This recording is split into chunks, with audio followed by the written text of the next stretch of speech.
Hey everyone, tonight we're drifting back to ancient Rome. So if you haven't already done so, go ahead and dim the lights, take a slow breath, and let your day gently slide into the background. Because this evening, we're sinking into the quiet, surprisingly delicate world behind one of history's loudest buildings, the Colosseum. A place famous for roaring crowds, angry lions, and emperors who usually had more ego than sense, but a place that also hides one of the most impressive engineering systems ever slipped beneath a public entertainment venue. Tonight's goal isn't excitement. It's the soft, steady unraveling of a mystery built out of stone, wood, ropes, pulleys, and the occasional person who probably wished they had a different job. So, let's drift down into it. The Colosseum begins quietly, as all overly ambitious projects do. Before the gladiators. Before the shouting crowds. Before the emperors who insisted on sitting in very special chairs because, naturally, they did. The Colosseum began as a giant hole in the ground. Not poetic. Not glamorous. Just a huge empty pit left behind by the private lake of Emperor Nero, a man who turned a large part of Rome into his personal backyard because moderation was not one of his known strengths. After Nero conveniently removed himself from the emperor list, with help from several people, gravity, and a sword, the next rulers needed a way to say, "We are absolutely not like that guy." So they filled in the lake. And on top of it, they decided to build something for the people. Which, in Roman political language, translates roughly to, "Let's give them sports until they stop thinking about everything else." A classic strategy. Still used today. A stone skeleton built to hold chaos. The Colosseum's visible structure, the arches, the tiers, the great loops of travertine stone, usually gets all the attention. But the real magic was inside the bones of the building. Even during construction, engineers were quietly threading a hidden nervous system beneath the arena floor. Something flexible. Something modular. Something that could be rearranged like a child's wooden puzzle set, if the child were a Roman architect with unlimited imperial funding and a deep enthusiasm for trapdoors. The arena you see today is just the shell. The show actually happened one level below, in the hypogeum. Some people translate hypogeum as underground. A more honest translation might be the place where exhausted stagehands regretted all of their life choices. The hypogeum, Rome's giant, underground machine. Let's sink down there for a moment. Through where the sand used to be. Through the wooden planks.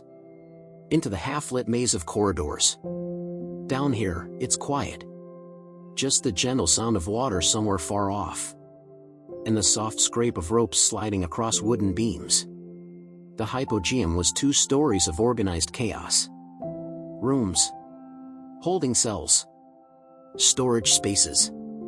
Corridors that led nowhere and everywhere. Dozens of elevators, yes, actual elevators, powered by teams of men turning giant winches like they were rolling a ship straight upward. Rome didn't need magic. It had engineers.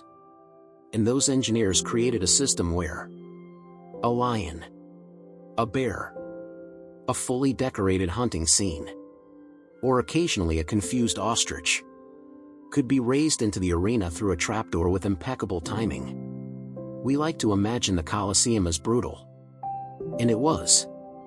But it was also a theater. And no theater survives without backstage workers who never get credit. A strange symphony of ropes, pulleys, and human muscle. Each elevator was simple. A wooden platform, guided by vertical grooves, lifted by rope, powered by people. But multiply that by 28. Add a large number of levers. And sprinkle in the fact that half the animals probably did not want to be there. And you get a system that needed perfect coordination. One wrong rope, and you didn't get a dramatic entrance. You just got a mildly annoyed leopard appearing at the wrong moment. Which is the ancient Roman equivalent of forgetting your PowerPoint clicker during a big presentation. There's a reason Roman poets rarely wrote about the backstage staff. Those people were too tired to sponsor anyone's poetry. Water, too, because why not? You may have heard the old stories that the Colosseum was flooded for naval battles. Historians debate how often this actually happened, though the idea of a miniature sea battle happening inside a building is very Roman. If something was impractical, expensive, dangerous, and showy, Rome tended to say, "Yes, excellent, let's do it twice." Whether full naval battles actually sailed through the arena or not, we do know that the building had a sophisticated drainage system. Channels, pipes, a sloped arena floor that could be dried surprisingly fast. Rome may not have invented the concept of maximum overkill, but they certainly refined it. The vela, a giant awning that should not have worked. Now let's float upward, past the stone seating, up to the rim of the Colosseum, where sailors from the imperial fleet were stationed to operate the vela. The vela was an enormous linen shade that covered much of the stadium. Basically a giant umbrella for 50,000 sunburn-prone Romans. It required teams of trained sailors, dozens of anchors, miles of rope, precision teamwork, and the blessing of at least 3 weather gods. This marvel of fabric engineering worked surprisingly well, though one imagines the sailors spent most of their time wishing they were literally anywhere else. But again, Rome liked spectacle. The people demanded comfort, and emperors desperately wanted approval. Shade was cheaper than another rebellion. The arena floor, the most deceiving surface in Rome. When people picture the Colosseum, they imagine a floor of sand, which is true. But few imagine how deliberately that sand was managed.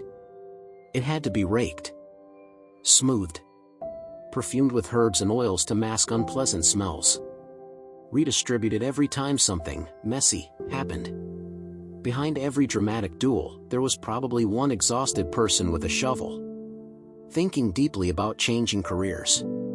But beneath that thin layer of sand lay the wooden stage floor. A grid of planks designed to lift, slide, and open with absolute precision. Not a single hinge, beam, or cover panel was random. Everything had a purpose. Everything was prepared for a surprise entrance. The Colosseum wasn't just a stadium. It was a machine. And every wooden board was part of the engine. Let's drift toward the people who ran the whole thing.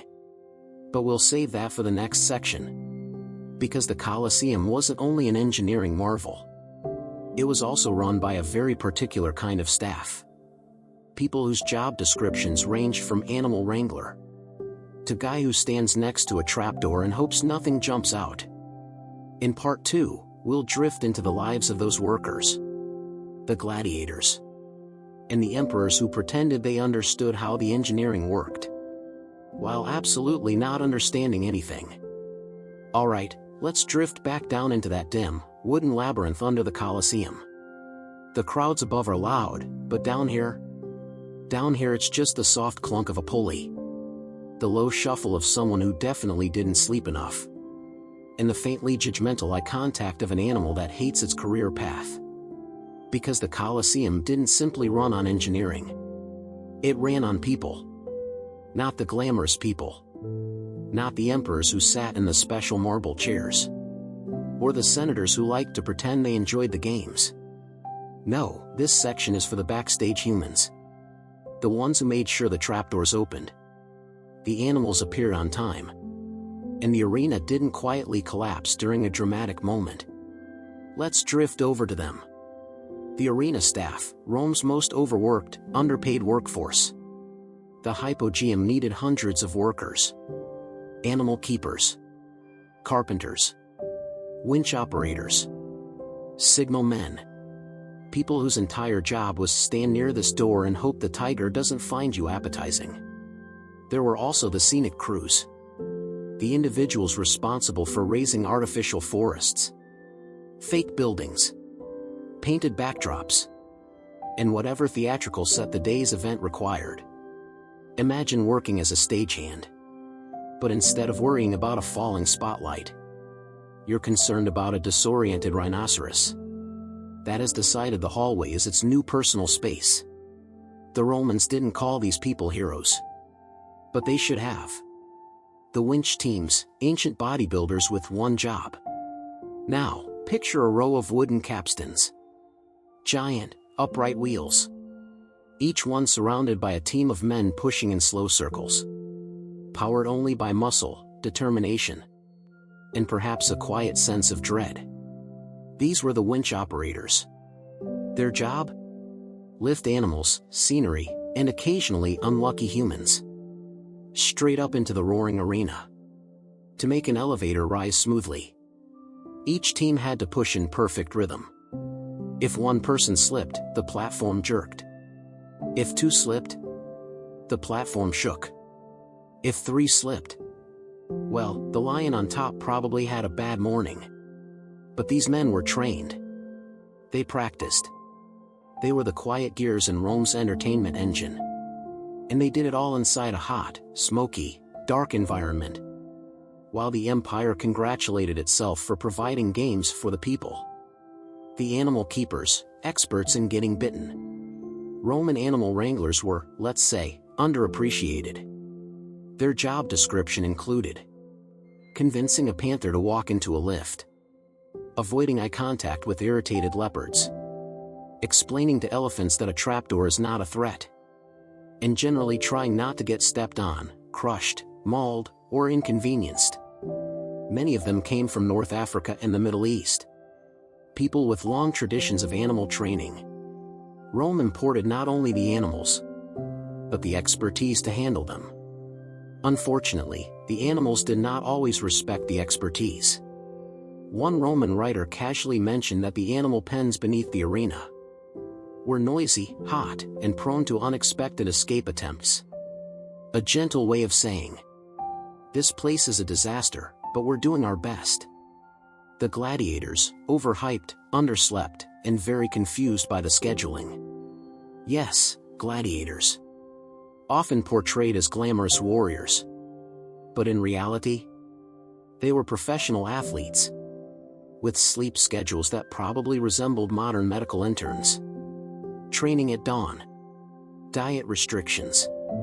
Constant practice. Occasional injuries.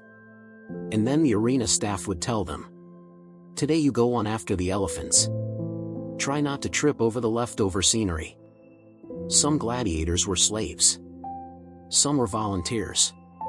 Some were so popular they had fan clubs, which is the ancient equivalent of trending on social media, only without the privacy violations, and with slightly more risk of getting stabbed. But gladiators weren't just entertainers. They were also investments. Well-trained ones were worth fortunes. No one wanted them casually eliminated by poor scheduling. So they had their own quarters, their own doctors, and strict oversight. Still, many of them probably stared at the arena floor and wondered why their life choices had led to this moment. A universal human experience. Let's drift upward, toward the people who pretended to be in charge ***. Because the real stars of the Colosseum, at least in the eyes of Rome, were the emperors. The men who sat in the special marble box. The men who claimed credit for the engineering, while being unable to operate a pulley if their lives depended on it. Let's float upward again. Past the trapdoors. Past the sand. Into the bright, echoing bowl of the arena. The noise softens. The sunlight blurs. Stone seats rise in layer after layer, like a giant terraced hillside built specifically for judgmental people. At the eastern side sits the emperor's box. A lavish marble pod that said, "Look at me. I'm important. I get armrests." This area is where emperors performed one of their most exhausting political duties, pretending to enjoy the games. Because many emperors did not actually like gladiatorial shows. But it was Rome. And being emperor meant always looking like you loved whatever the people loved, even when you desperately wished you were home doing literally anything else. Let's drift across a few of the more memorable rulers who parked themselves in those imperial seats. Vespasian, the dad who built it, mostly. We start with Vespasian, a practical, no-nonsense man, whose idea of a good time probably involved a quiet afternoon, a ledger, and reasonable taxation. He didn't live to see the Colosseum finished. But he started it, funded it, and never once claimed he was building it for personal glory.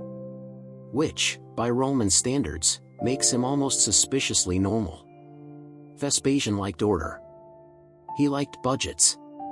He liked reminding Rome that emperors did not have to be flamboyant disasters. His relationship with the Colosseum was steady, simple, and efficient. Like the world's oldest father-son bonding project. Between a man and several thousand stone blocks. Titus, the emperor who opened the Colosseum with too much enthusiasm. Then came his son, Titus. Charming. Handsome. Good at speeches. Very good at being liked. Which made other politicians profoundly uncomfortable.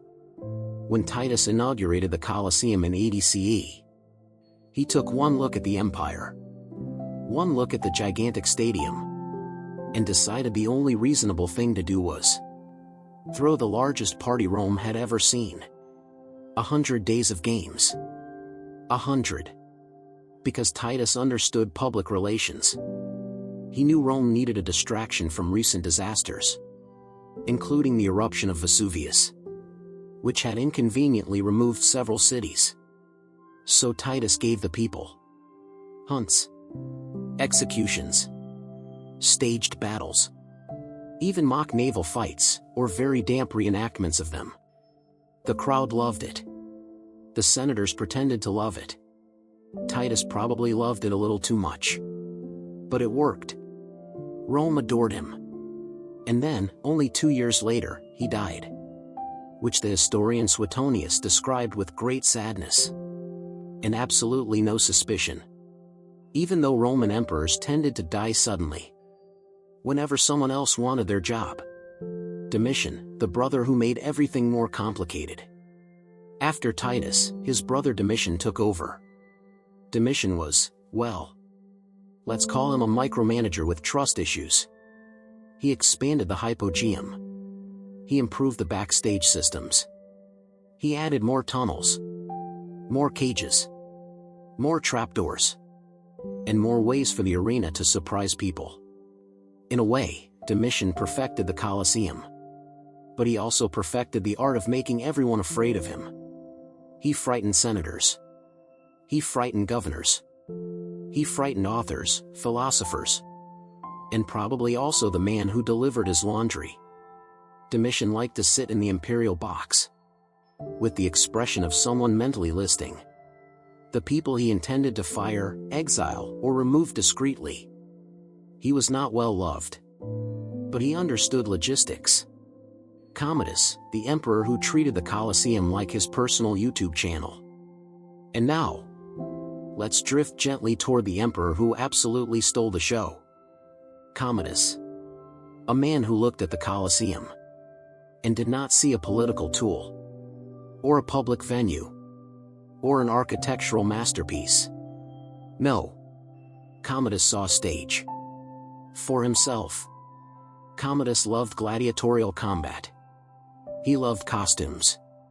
He loved attention. He loved performing. And he had the supreme confidence of someone who believed he was excellent at everything, even when he objectively was not. He entered the arena dressed as Hercules, complete with lion skin and club. He demanded applause. He staged fights he could not lose, because losing was inconvenient.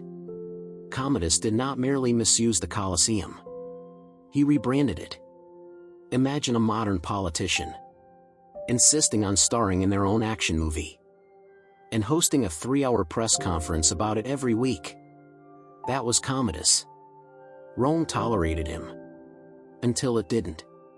But his performances left a mark. Not in a good way. Not in a remember his courage way. But more in a please let us never do that again way. The senators and nobles, professional eye rollers. Now, let's soften our gaze and drift over to the rows reserved for the senators. They had excellent seats, good visibility, and a perfect view of every emperor's questionable decision-making. Senators attended the games for political duty, not enjoyment. Some loved it. Some hated it. Many sat there calculating how many more hours they had to pretend to be enthusiastic before they could return to complaining about taxes. Their expressions probably said, "Yes, this is wonderful. But also I have been sitting here for 5 hours. And my legs no longer remember how to function." Further back were other elite groups. Equestrians, priests, foreign ambassadors, wealthy citizens pretending they didn't mind sitting next to wealthy citizens they hated. The Colosseum placed everyone in rigid social order. Where you sat told everyone exactly who you were. It was a stadium. It was a class system. It was a public theater of politics. In stone seating. Let's drift toward the crowd. The ordinary Romans who filled the seats ***. Because no Colosseum story is complete without the tens of thousands of everyday people who packed the stands, brought snacks, gossiped loudly, and absolutely ignored the official rules regarding silence. Let's drift upward now, away from the polished marble of the imperial box, past the senators and their carefully curated facial expressions, up into the vast, rising sea of ordinary Romans. 50,000 people, sometimes more, packed shoulder to shoulder in the Mediterranean sun. Each one convinced they had the best opinion on everything happening in the arena. From up here, the empire looks less like a well-organized machine, and more like a city-sized family that all decided to attend the same chaotic sporting event. The noise melts together. Laughter, arguments, vendors shouting, and one man definitely trying to sell watered-down wine, as if it were a miracle cure. But let's keep the tone soft. Let it all settle into a steady hum. Because despite the excitement, this crowd is also part of the gentle rhythm of Roman life. The seating ladder, a physical chart of Roman society. The Colosseum wasn't subtle about class hierarchy. It announced it. With rows, and stairs, and guards who politely reminded you that your seat was nowhere near the front. Wealthy citizens sat on the lower tiers. Good visibility, easy access, and a pleasant distance from the sun. Above them were tradesmen and craftsmen, the lifeblood of the city. People who worked all week and wanted nothing more than to sit down, relax, and complain about the referees. Still higher were ordinary laborers, dock workers, builders, cooks, weavers, the people who kept Rome running, while receiving very little thanks for it. And at the very top, so far up you could practically see tomorrow, sat the poor, the ones who arrived early, brought their own cushions, and accepted that the view was more impressionistic than accurate. Climbing to the top seating level was essentially a cardio workout. Some Romans probably reached their row with the expression of someone who regretted at least 3 life choices. The vendors, Rome's ancient snack economy. Let's drift slowly along the walkway, where vendors moved in soft, steady currents. They sold olives, chickpea cakes, roasted nuts, cheap wine, and occasionally food that should not have been left in the sun that long. Some carried trays. Some carried baskets. Some carried attitudes. Rome invented the modern sports stadium experience long before the concept of sports stadium experience existed. One can imagine conversations like, "Would you like olives?" "No, thank you. They're fresh. They look like they were in that basket before I was born. Still fresh." And the vendor walks away, vaguely offended. The crowd's favorite activity, judging everything. Romans love to judge. From fashion to fighting technique, to how convincingly an actor pretended to die. Crowds debated the skill of gladiators, the way modern fans argue over athletes. This one has good footwork. That one relies too much on brute strength. That guy? Terrible hairstyle. A gladiator's popularity could rise or fall based on one well-timed sword swing or one badly timed stumble that everyone insisted on talking about for weeks. Some gladiators had fan clubs. Actual fan clubs. Merchandise existed. People scribbled slogans on walls. Sometimes people wrote love poems. Sometimes the poems were not subtle. Rome was many things. Quiet was rarely one of them. Children, the most excited, least predictable audience members. Children were allowed in the Colosseum. Which is surprising, considering the events were, let's call them visually intense. But for them, the arena was thrilling. Huge animals. Gladiators with shiny helmets. Exotic scenery. An emperor sitting in a marble box for no clear reason. Children shouted, spilled things. Asked questions at unnecessary volume. And occasionally tried to sit in seats that did not belong to them. Parents spent half the event holding on to their tunics so their offspring didn't fall into the next row. Some experiences are universal across history. The sound of the crowd, a living part of the performance.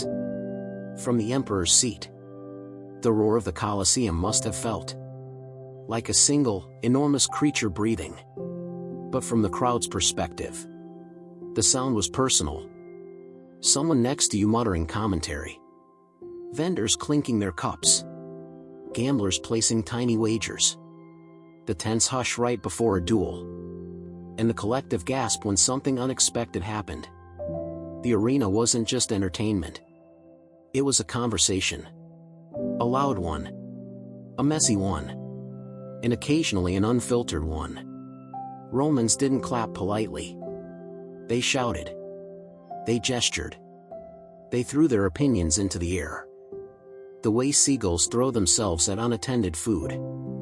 Gambling, the ancient art of questionable choices. Of course Romans gambled. They gambled on everything. Which gladiator would win? Which animal would appear next? How long a performer could last? Whether the emperor would enjoy the event or sit with his arms crossed in imperial disappointment. Betting was technically discouraged. Which, in Rome, meant everyone does it as often as possible. Wagers were exchanged quietly, with the smooth confidence of people who definitely believed they had inside information. Most of them did not. Leaving the games, a slow, shuffling river of humanity. At the end of the day, when the sun dipped low, and the shade of the vela was no longer needed, the audience flowed out of the exits. In slow-moving streams. People talked about the fights, argued about the outcomes, reviewed the food, discussed the gladiators, complained about the heat, complained about each other, complained about the price of wine. And then, as Rome's streets filled with tired spectators, the Colosseum returned to silence. Almost. Because that's when the backstage teams got back to work. Cleaning. Resetting. Preparing for tomorrow's show. Into the training schools ***. The Colosseum didn't exist in isolation. It was only the final stage. The polished marble tip of a very large, very exhausting iceberg. Long before a gladiator ever stepped onto the sand, they lived, trained, and slept in the ludi. The gladiatorial schools scattered across Rome. The biggest one, the Ludus Magnus, sat just east of the Colosseum, connected by an underground corridor. Because of course the Romans built a private gladiator subway tunnel. This school was a world unto itself. Barracks. Training yards. Instructors who specialized in shouting. Doctors who specialized in repairing the effects of shouting. And kitchens that served a very particular diet, consisting mostly of barley, beans, and the occasional sigh of resignation. Let's drift quietly through that space. The gladiator routine. Not nearly as glamorous as tablets and movies suggest ***. despite the heroic image. A gladiator's daily life was structured, repetitive, and probably a little boring. Until it wasn't. A typical morning began before sunrise. Light training, weapon drills, footwork, technique, hours of it. Then a break for food. Usually barley porridge thick enough to count as both a meal and a building material. Then more practice, more drills, more footwork, more stern commentary from trainers who seemed personally offended by incorrect sword angles. Evenings were quieter. Some men rested. Some sharpened weapons. Some carved graffiti into the walls. Some wondered, quietly, whether they could have chosen a different career path, like pottery or absolutely anything else. The trainers, professionals in the art of disappointment ***. Gladiator instructors, doctors, came in several varieties. There were retired gladiators, men with scars, stories, and the ability to intimidate a room simply by existing. There were specialists, experts in a particular fighting style. A master of the retiarius, the net and trident fighter, for example, might spend an entire week teaching someone how to throw a fishing net without looking foolish. And then there were the supervisors, the lanisti, the managers who bought, trained, and rented out gladiators, the same way one might manage a stable of very muscular, occasionally stubborn horses. Some were kind. Some were cruel. Most were extremely concerned with the financial value of their fighters. A good gladiator was worth a fortune. A dead gladiator was an unfortunate accounting loss. The medical staff, keeping everyone alive. Mostly ***. People often imagine gladiators dying constantly in gory, cinematic chaos. But in truth, death was bad business. Doctors in the gladiator schools were highly trained. Some had skills modern surgeons would admire. Stitches, cauterization, bone setting, wound cleaning, herbal pain treatments, techniques for removing spear tips from places spear tips were never meant to go. They stayed busy, very busy, but they also kept men alive, far more often than myths suggest. In fact, the survival rate of gladiators was much higher than the films would have us believe, because no one enjoys losing a very expensive investment right after feeding it barley for 6 months. Gladiator types. A surprisingly organized system of costumes and strategies ***. Roman audiences love variety. So the gladiator world created a series of distinct fighting styles, each with its own armor, weapons, and dramatic personality. A few favorites. The murmillo, helmet shaped like a giant fish, large shield, short sword, solid defense, good for people who like surviving. The Thracian, Thraex, small round shield, curved sword, fast, agile, and often described by Roman writers as annoyingly quick.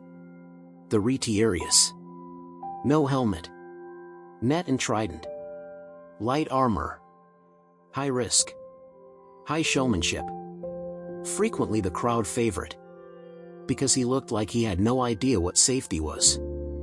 The secutor, helmet with tiny eye holes, designed specifically to chase the net fighter without being blinded by the sun. Essentially a walking tank, with strong opinions about nets.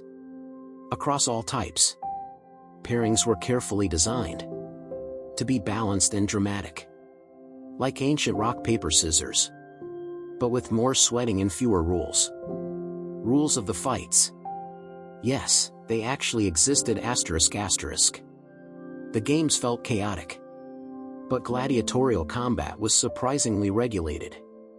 There were referees, usually older men with sticks, who signaled points, fouls, and "please stop trying to stab him in that direction."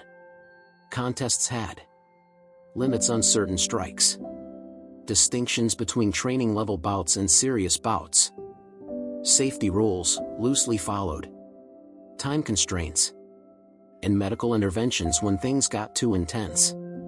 Contrary to popular belief, most matches did not end in death. The crowd loved a dramatic fight, not a constant stream of casualties. Gladiators were performers, athletes, and investments, not disposable props. When death did happen, a rare but memorable event ***. Of course, deaths did occur. Weapons are sharp. People are fragile. Accidents happen. And sometimes, men simply pushed the fight too far. When a gladiator was mortally wounded, the crowd often fell quiet. A rare moment when thousands of people remembered that real lives were involved. If a fighter collapsed, referees signaled for medics. If the man could not stand, he was carried out, sometimes to recover, sometimes not. But the thumbs up or down myth is mostly a modern invention. Romans used far more nuanced gestures, open hands, waving motions, calls for mercy or for continuation. The emperor had ultimate authority, but he rarely ordered unnecessary executions, because he understood the cost, and because emperors were many things, but financially irresponsible about expensive gladiators was not usually one of them. Let's drift to the next layer. The strange spectacles that weren't combat at all ***. Because gladiatorial matches were only one part of the Colosseum's entertainment machine. There were staged hunts, mythological reenactments, elaborate scenery shifts, executions disguised as plays, and theatrical moments where everyone involved definitely wished they were somewhere else. Beyond blood, the Colosseum is theater. When people think of the Colosseum, they imagine swords, lions, and occasionally, falling emperors. But the arena was also a stage for spectacle, storytelling, and the occasional absurdity. Romans loved variety. They demanded novelty. And they had the organizational capacity to deliver remarkably strange performances. Let's drift gently through the most interesting examples. Animal hunts, not just lions. The Romans imported animals from across the empire. Elephants, crocodiles, exotic birds, hyenas, occasionally, a confused camel. These animals were meant to mimic hunts, mythological scenes, or battles from distant lands. Sometimes a hunter would charge in. Sometimes multiple animals would interact. Sometimes the animals decided the show was too boring and did their own thing. The humans involved had to improvise. A lion refusing to cooperate? Throw in another one, adjust the scenery, and pretend nothing went wrong. The backstage teams became masters of rapid problem solving, and very good at hiding their panic. Naval battles, the awkward mini-seas. Yes, the Romans could flood the arena for mock naval battles. Historians debate how often this happened, but accounts describe small ships floating in shallow water, while men pretended to fight as if gravity had changed its mind. These spectacles were messy. The sand had to be removed. Water had to be drained afterward. And everyone involved wore soggy tunics and muttered complaints under their breath. Yet the crowd loved it. Probably because nothing says Rome is in control like pretending to stage a battle on a bathtub-sized pond. Mythological reenactments, everyone dressed up. Romans adored stories. The gods were dramatic, petty, and deeply flawed. So the Colosseum occasionally transformed into a living mythology book. Actors wore elaborate costumes, mechanisms lifted gods into the arena from below. Trees, buildings, and other props appear out of nowhere. Imagine standing next to a trapdoor, and suddenly a Venus rises from the sand, while a Zeus descends from above. And behind the scenes, stagehands are desperately trying to keep the ropes from tangling. It was beautiful. It was chaotic. And it was exhausting. Executions, disguised as theater. Some shows were darker. Executions occasionally became part of the spectacle, presented in a theatrical way. Criminals or captives might play the role of doomed heroes in a myth. Sometimes they were dressed as monsters. Sometimes they were meant to represent vanquished armies. The crowd watched intently, and the participants learned quickly. Rome loved drama, but it did not forgive mistakes. It was both art and warning, and always very carefully choreographed. Because even the Colosseum had insurance concerns. Metaphorically speaking. Stagecraft, trapdoors, scenery, and wooden contraptions. Remember the hypogeum? Those wooden lifts, pulleys, and trapdoors weren't just for animals. They elevated scenery, props, and even occasional actors. Sometimes a single lift would deliver a tree, a rock formation, a minor god, and a screaming extras all at once. The timing had to be impeccable. One slip and the illusion failed. Or worse, someone got squashed. The Romans were masters of practical effects. They didn't have CGI. But they had wood, ropes, pulleys, and a complete lack of fear. The crowd's role in the theater. Even when no animals or actors misbehaved, the crowd itself became part of the performance. Shouts of approval, whistles and booing, betting commentary, gestures that communicated both admiration and mockery.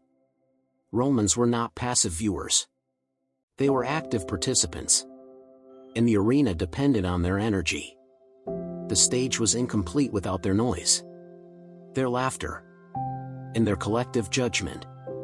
The gentle irony of the Colosseum.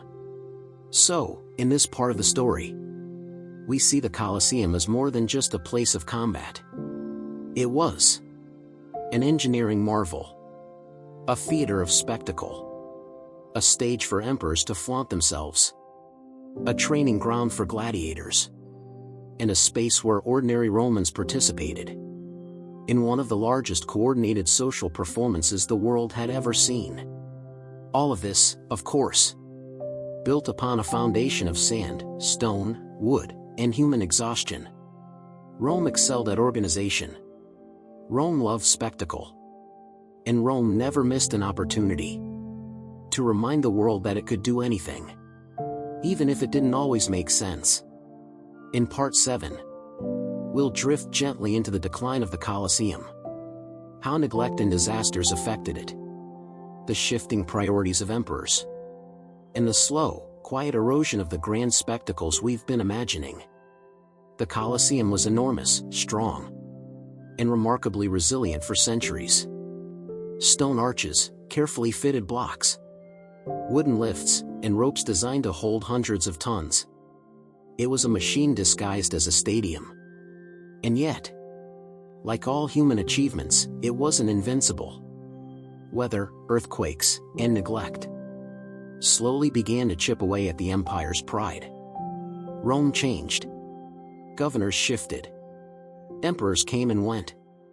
And no matter how sturdy the architecture, even a Colosseum eventually noticed that no one was paying attention. Earthquakes and other gentle disasters. Several earthquakes rocked the city. Some caused small collapses. Some caused large ones. The Colosseum lost outer walls. Some seating tiers cracked. Trapdoors failed. And sections of the hypogeum flooded. The Romans repaired what they could. And then, eventually, they stopped repairing everything. Stone blocks were repurposed for churches, palaces, and private homes. Because, naturally, why preserve a public venue when a private villa could use its marble? Still, the arena continued to function, even if its grandeur was quietly diminished. Changing priorities of emperors and officials. By the late Empire, emperors had less interest in maintaining spectacular shows. Rome faced financial strain, military challenges, and political instability. Spectacles continued, but on a smaller scale. Animal hunts were rarer, gladiatorial bouts less frequent, and some emperors preferred to flaunt wealth elsewhere. In forums, baths, or elaborate gardens, the Colosseum was no longer the centerpiece of Roman civic life. It was more like a venerable relative. Still impressive, occasionally useful, but increasingly ignored and somewhat fragile. The crowd fades, but memories remain. Crowds dwindled. Stadium seats grew dusty, and the audience that once filled every tier slowly disappeared. Yet, in those quiet years, the Colosseum remained a storyteller.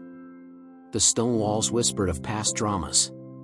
The emperor's arrogant gaze, the victorious gladiator, the roaring, judgmental crowd, the elephants and lions, the absurd naval battles, and the ever-present smell of sand and sweat.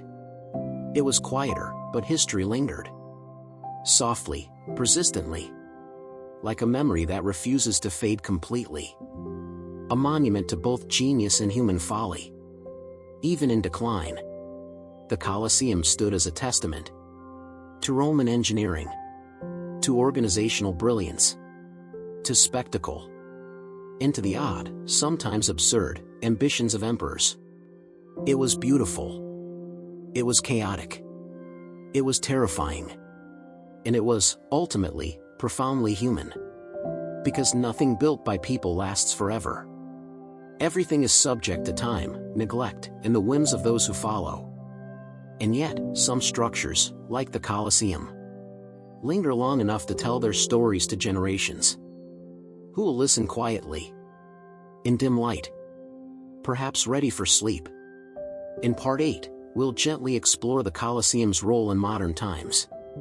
How it survived into the present. The myths and legends that grew around it.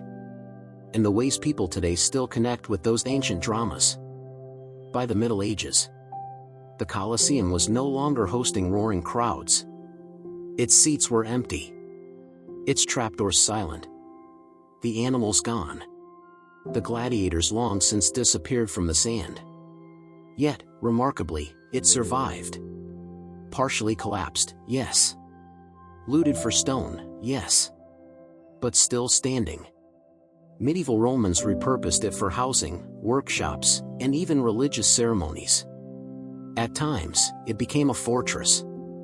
At other times, a quarry. And yet, through all of this, its arches and tiers still whispered. I was once the stage of the empire. I still remember. The Colosseum became less a functioning arena, and more a symbol of Roman ingenuity, human folly, and the endurance of stone. Legends and myths that persist. As centuries passed, myths grew. Stories about gladiators, emperors, and spectacular games. Often exaggerated for dramatic effect. The thumb-up/thumb-down myth, for example, simplified complex gestures into one easily digestible image. Stories of naval battles became increasingly fanciful. Tales of emperors personally fighting lions were retold, with extra flourish, sometimes forgetting that a particularly smart emperor probably stayed in the marble box. Yet these myths were charming in their own way. They preserved the Colosseum in collective imagination, even as the stones slowly weathered. Tourists, artists, and scholars. By the Renaissance, the Colosseum became a magnet for artists sketching the grandeur of its arches, scholars studying Roman engineering, travelers marveling at the size and history, people quietly wondering what it would be like to sit in the emperor's box. Some focused on the architecture, some on the human stories, some, quietly, on imagining what it would have been like to witness a gladiator fight. or a naval battle in the sand, or a lion appearing unexpectedly through a trapdoor.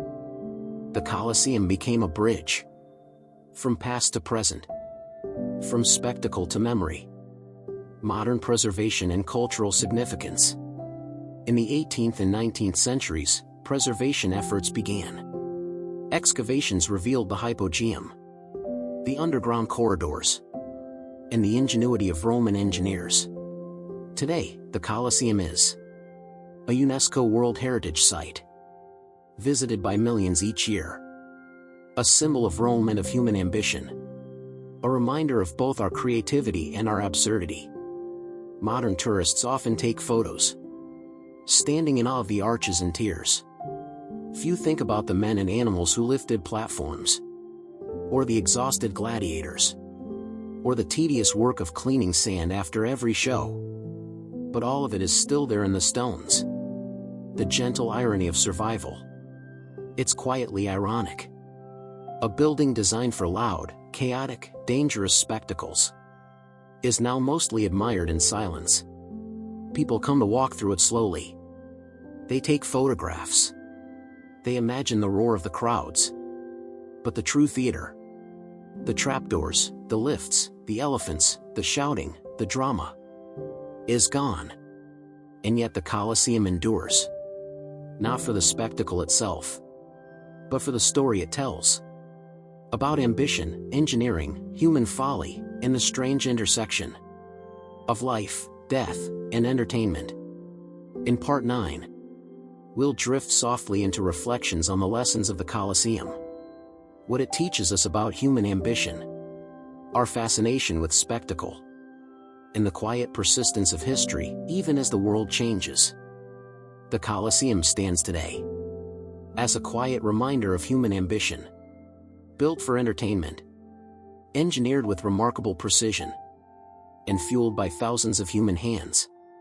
It is evidence that people can create extraordinary things, and sometimes complicate them unnecessarily. Emperors sought fame. Crowds sought excitement. Animals were shipped across continents. Men trained, fought, and endured. All for what? A few hours of spectacle. A few moments of applause. A fleeting sense of glory. It's worth pausing and considering. Ambition is timeless. And sometimes, the cost is surprisingly tangible. Our fascination with spectacle. Humans are drawn to spectacle. We've always been.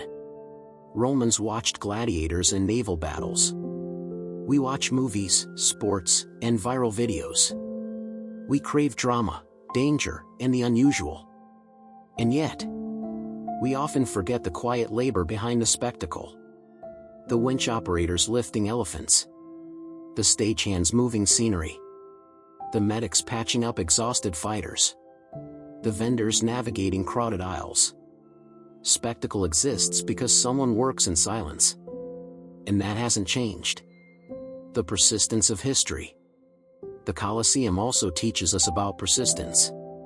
It has survived centuries of neglect, earthquakes, looting, political upheaval, and a slow but inevitable erosion by time. Yet it remains a stone storyteller, a silent witness to ambition, folly, and human creativity. History persists, quietly, even when the people who made it are long gone. And perhaps, when we stand in its shadow today, we feel a small connection to those distant lives. The gladiators, the emperors, the crowds, the stagehands. All performing their parts in a story bigger than themselves. Gentle ironies.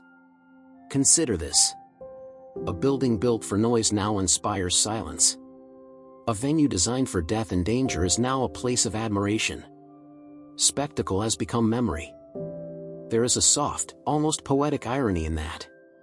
And yet, perhaps it's fitting. The Colosseum survives because it embodies both the grandeur and the absurdity of humanity. A reminder that what we create may outlast us, but it will be interpreted in ways we never imagined. A final soft reflection. So as you imagine the arches, the trapdoors, the lifts, the cheering crowds and the imperious emperors. Let yourself drift a little. Think of the patience, skill, and perseverance required to build and maintain such a place. Think of the quiet labor that never made it into history books. Think of the fleeting nature of spectacle and the enduring nature of stone. The Colosseum is a story in itself, of ambition, imperfection, drama, and persistence. A story that has lasted millennia and will continue to whisper its lessons to anyone willing to listen softly, slowly, and with a hint of sardonic amusement at the follies of the past. As we settle into the final thoughts, imagine yourself standing in the quiet ruins of the Colosseum. No lions roar. No crowds shout. No emperors wave from marble boxes. The sun casts long shadows over arches and tiers. Dust drifts softly in the warm air. Stone walls whisper faint memories of laughter, applause, and panic. It is calm. It is still. And it is profoundly human. Because everything we build, everything we hope to accomplish, everything we consider monumental, eventually exists in the balance between presence and memory. The echoes of people long gone.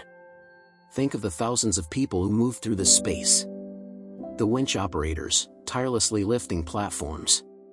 The gladiators, training, performing, surviving. The stagehands, feeding elephants, shifting scenery, and muttering under their breath.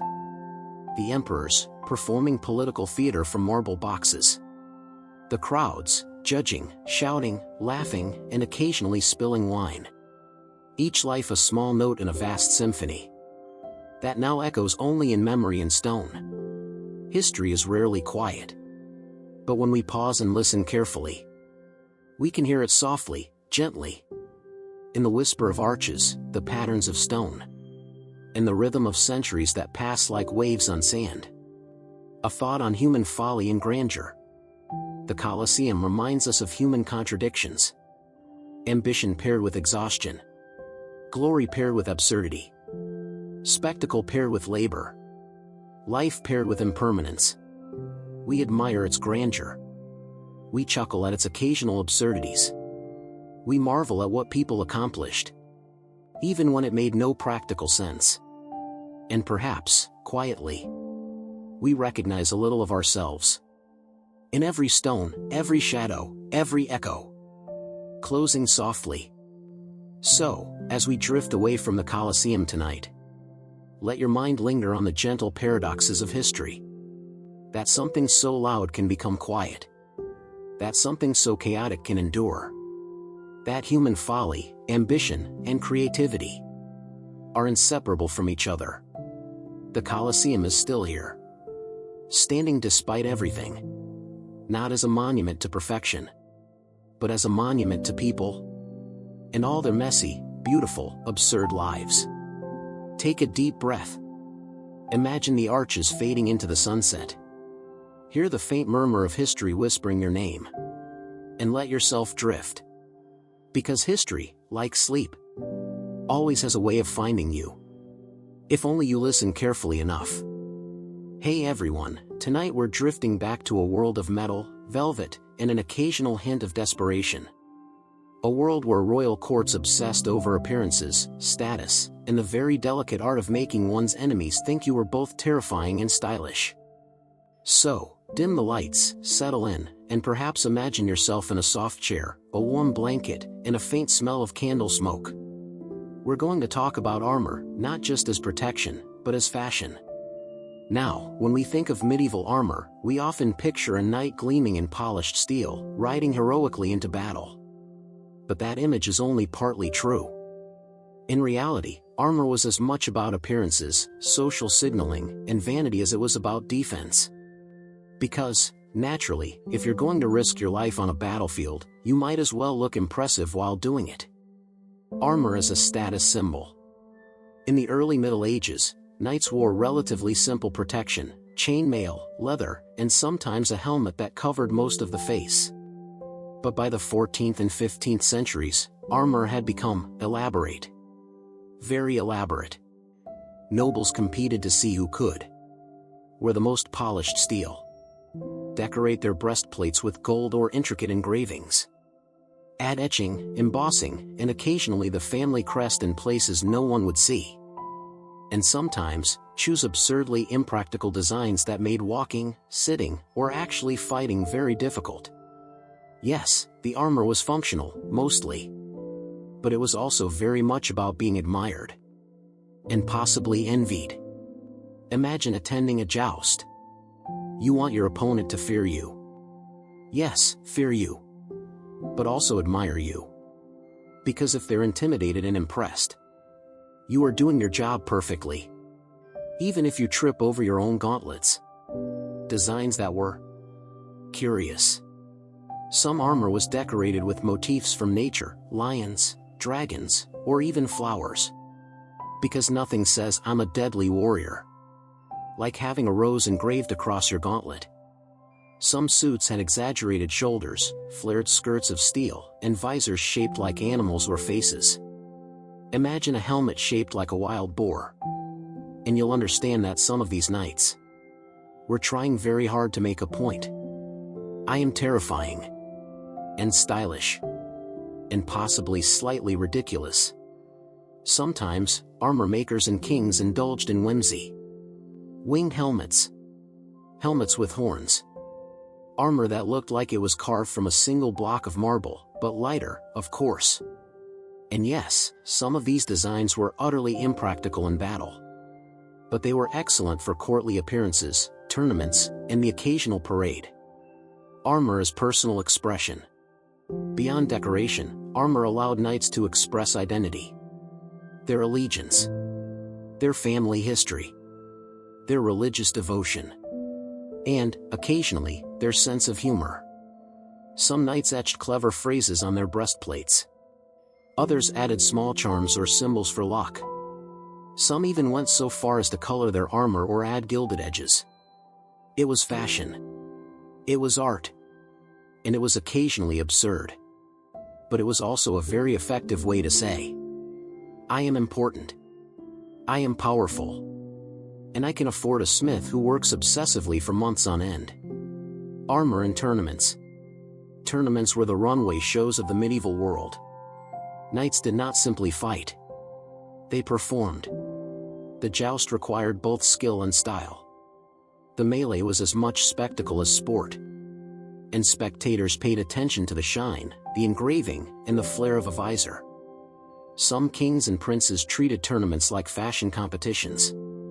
They commissioned armor that was intentionally dazzling, impractical, and incredibly expensive. Because in the Middle Ages, nothing says I'm competent like showing off how much money and metal you can wear. The gentle irony of armor. The funny thing about armor as fashion is that it was often heavier and more cumbersome than necessary. Knights struggled to walk, mount horses, or drink from a cup while fully suited. Some designs even made combat riskier. Yet, the goal was always the same: impress your peers, your enemies, and your audience. The heavier the armor, the shinier the steel, the more intricate the design, the more status you displayed. And, naturally, if you survived the battle while looking spectacular, you were admired even more. By the late Middle Ages, armorers had become artists as much as smiths. Some suits of armor were so intricately designed that they looked more like sculptures than battle gear. Imagine a full suit etched with scenes from the Bible, mythological beasts, or the family coat of arms. Polished to a mirror shine. With hinges so perfectly balanced that a knight could raise his visor with the gentlest flick of the wrist. And yes, these suits were heavy. Very heavy.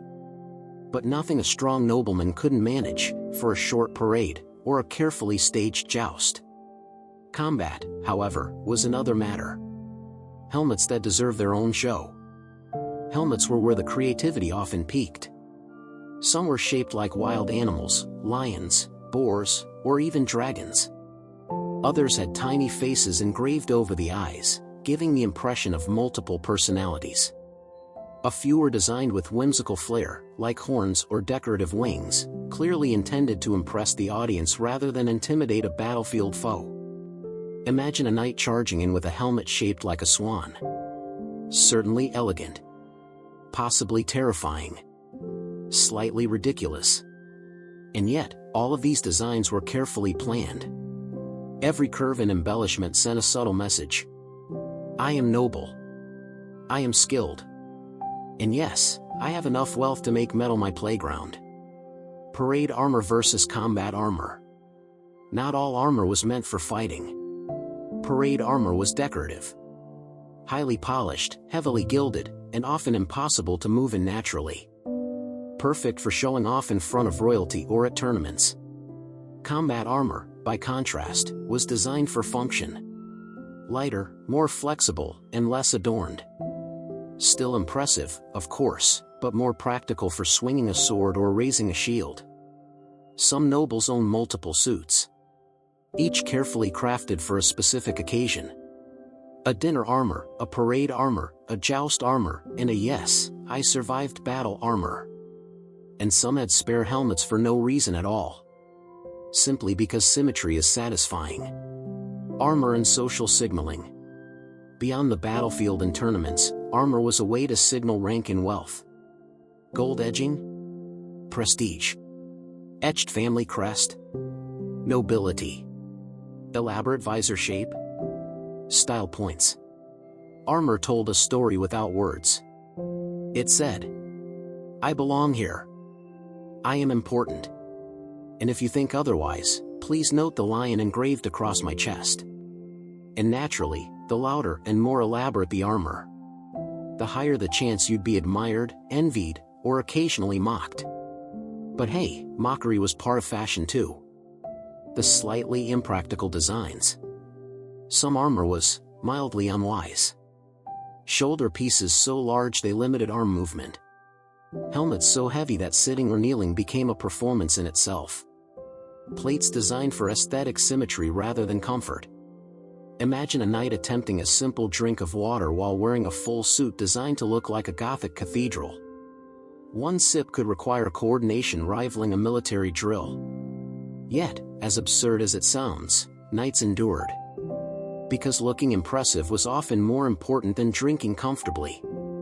Armor is a reflection of personality. Finally, armor allowed nobles to project personality. Some were aggressive, with jagged edges and fierce etchings. Some were playful, with animal motifs or whimsical flourishes.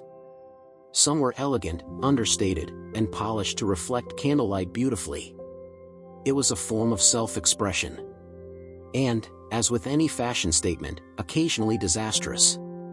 Because even if you survived the battle, everyone would remember the knight with the helmet shaped like a turkey.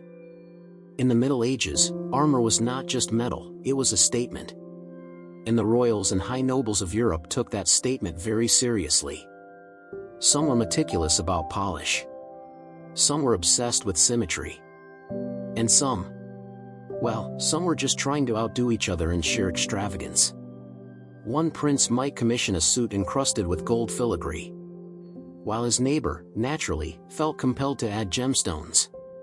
Because nothing says, I am the rightful heir. Like a crown-shaped helmet with tiny sapphires shining in the sun. Eccentric royals and their armor choices. Take King Henry VIII, for example.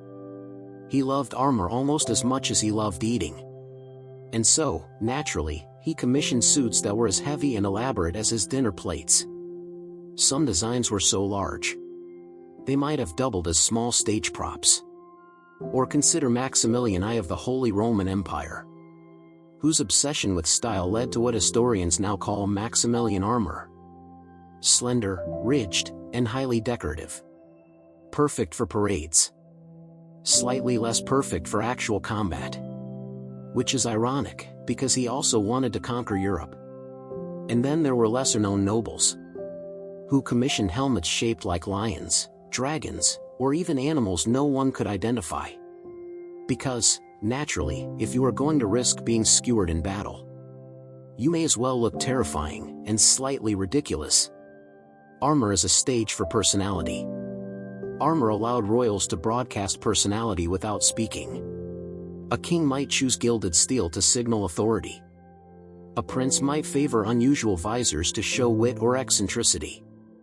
And a particularly vain noblewoman could have decorative armor, designed to look elegant while riding side saddle into a tournament.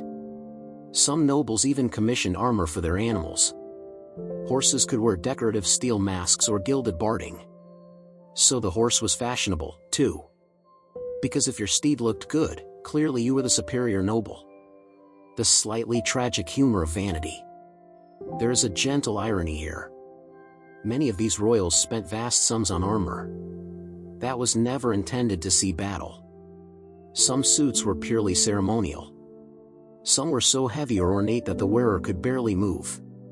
Some designs caused tripping hazards during parades. And yet, surviving the battle was often secondary to surviving the social competition of style. It's comforting, in a way, to know that vanity is timeless. Kings, princes, and dukes of the 15th century were just as preoccupied with appearances as celebrities today. Only with swords instead of social media. Fashion, power, and perception. Ultimately, armor reflected the delicate balance of medieval power. Wealth allowed you to commission impressive suits. Style signaled taste, authority, and lineage. Excess could provoke envy or mockery. And practicality, while important, was sometimes considered a minor concern. Knights, princes, and kings knew this. They embraced it. And they occasionally paid the price. In embarrassment, tripping accidents, or a very awkward joust. A gentle transition.